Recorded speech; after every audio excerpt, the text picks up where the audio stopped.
প্রিয় ভাই বোনেরা, আসসালামু আলাইকুম। আজ ঈদের তৃতীয় দিন গেল। সবাইকে জানাই ঈদ মোবারক, ঈদ মোবারক। তো জানি না কে কোথায় থেকে দেখছেন, যে ভাইরা আমাকে লাইক কমেন্ট সাবস্ক্রাইব করছেন, আন্তরিক অভিনন্দন, শুভেচ্ছা। তো লাইক কমেন্টে পড়ুক আর না পড়ুক, আশাই তো কাজ করে যাচ্ছি মানুষের সেবার জন্যই। এই তো আমাকে বাঁচায় আমার ভাই,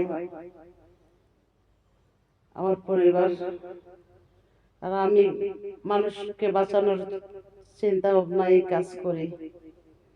শেষ বেলা গিয়া যদিও করতে পারি, নিজেকে ধন্য মনে করব, তেমন কিছু না। তবে যেই বাসায় আমার কাজ করা দরকার সেই বাসা দিতে পারি না, আমি দুঃখিত। কারণ এখনো সময় হয় নাই। আশা করি অতি দ্রুত স্বীকৃতি পাবো। আমার অনলাইনটার স্বীকৃতি পাইলে অবশ্যই আমি কিছু কথা বলার চেষ্টা করব, তাও জনতার স্বার্থে, গরিব দুঃখীর স্বার্থে।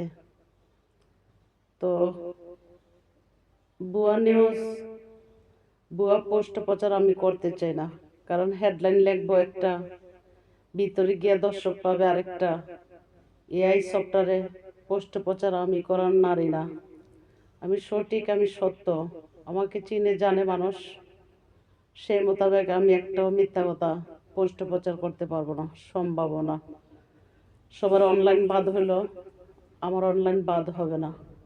কেননা কারণ আমি সঠিক, সত্যিকারই পোস্ট প্রচার করি।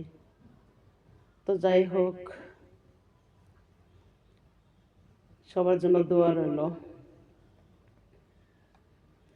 অন্তর জুড়ে একটা পাখি ডালে ডালে বসে